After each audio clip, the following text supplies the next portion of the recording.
അർച്ചന ചേച്ചി LLB സീരിയലിൻ്റെ latest promo റിവ്യൂയിലേക്ക് എല്ലാ കൂട്ടുകാർക്കും സ്വാഗതം.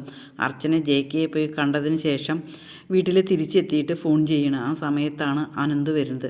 അതേസമയം അനന്തുവിനോട് പാപ്പച്ചൻ വിളിച്ച് പറഞ്ഞിട്ടുണ്ട് അർച്ചനയ്ക്ക് അയാളെ അറിയാം, JK അറിയാമെന്ന് പറഞ്ഞിട്ടുണ്ട്. അതേസമയം അനന്ത് വന്ന് ചോദിക്കുകയാണ്, ചേച്ചി വാടകക്കാരൻ എങ്ങനെ ഉണ്ടായിരുന്നു എന്നിങ്ങനെ ചോദിക്കുമ്പോൾ ചേച്ചിക്ക് നേരത്തെ അറിയുമായിരുന്നോ എന്നെല്ലാം ഇങ്ങനെ ചോദിക്കുമ്പോൾ ഒന്നും മിണ്ടാതെ നിൽക്കുകയാണ് അർച്ചന കേട്ടോ.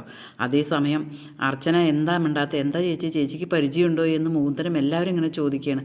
ആ സമയത്ത് അർച്ചന പറയുന്നുണ്ട്, അയാൾ അത്ര ശരിയുള്ള ആളല്ല, അയാളെ നമുക്ക് അവിടെ താമസിപ്പിക്കാൻ പറ്റില്ല, അതുകൊണ്ട് ഇനി ആ കാര്യത്തെപ്പറ്റി കൂടുതലൊന്നും എന്നോട് ചോദിക്കേണ്ട, അയാൾ അത്ര മാന്യനായ ആളല്ല എന്നിങ്ങനെ പറയണം കേട്ടോ.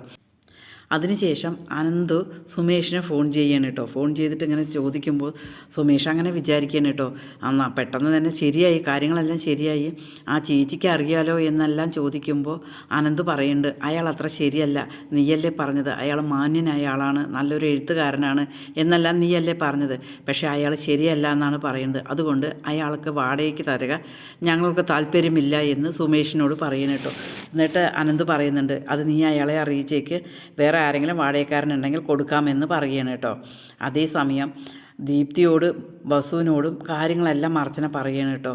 ദീപ്തി വസുവിനോട് പോയിട്ട് കാര്യങ്ങൾ പറയുകയാണ്, ഇങ്ങനെയാണ് ആ JK ആണ് അവിടെ താമസിക്കാൻ വന്നിരിക്കുന്നത്, ഞാനവിടെ പോയപ്പോഴാണ് കണ്ടത് എന്നെല്ലാം വസുവിനോട് ഇങ്ങനെ പറയുന്ന സമയത്ത് വസു പറയുന്നുണ്ട്, അയാൾ നിന്നെ ഉപദ്രവിക്കാൻ വേണ്ടി തന്നെയാണോ, അതോ എന്താണ് അയാളുടെ പ്രശ്നം എന്ന് അറിയണമല്ലോ എന്നിങ്ങനെ ചോദിക്കാൻ കേട്ടോ. ആകെ അർച്ചന മൂഡ് ഓഫാണ്. അതേസമയം അതിനുശേഷം ദീപ്തി ഫോൺ ചെയ്യാണ്, JK അവിടെ വന്നിട്ട് അർച്ചനയെ കാണണം എന്ന് പറഞ്ഞിട്ട് ഓഫീസിൽ നിൽക്കുകയാണ്. കാരണം സുമേഷ് വിളിച്ച് പാപ്പച്ചനോട് പറഞ്ഞിട്ടുണ്ട് വീട് തരാൻ JKക്ക് തരാൻ താല്പര്യമില്ല എന്ന് അർച്ചന പറഞ്ഞു എന്ന്.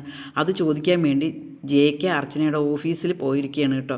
JK വിചാരിക്കുകയാണ് മനസ്സിൽ, ഞാൻ ഒരിക്കലും തന്നെ ഉപദ്രവിക്കണില്ല, പിന്നെ താൻ എന്തിനാണ് എൻ്റെ പിന്നിൽ നടന്ന് ഉപദ്രവിക്കുന്നത്, എന്തായാലും രണ്ടിലൊന്ന് അറിയണം, അർച്ചന വന്നതിന് ശേഷം, നിങ്ങളുടെ മേഡം വന്നതിന് ശേഷം മാത്രമേ ഞാൻ ഇവിടെ നിന്ന് പോകുള്ളൂ എന്ന് ദീപ്തിയോട് പറയണം കേട്ടോ.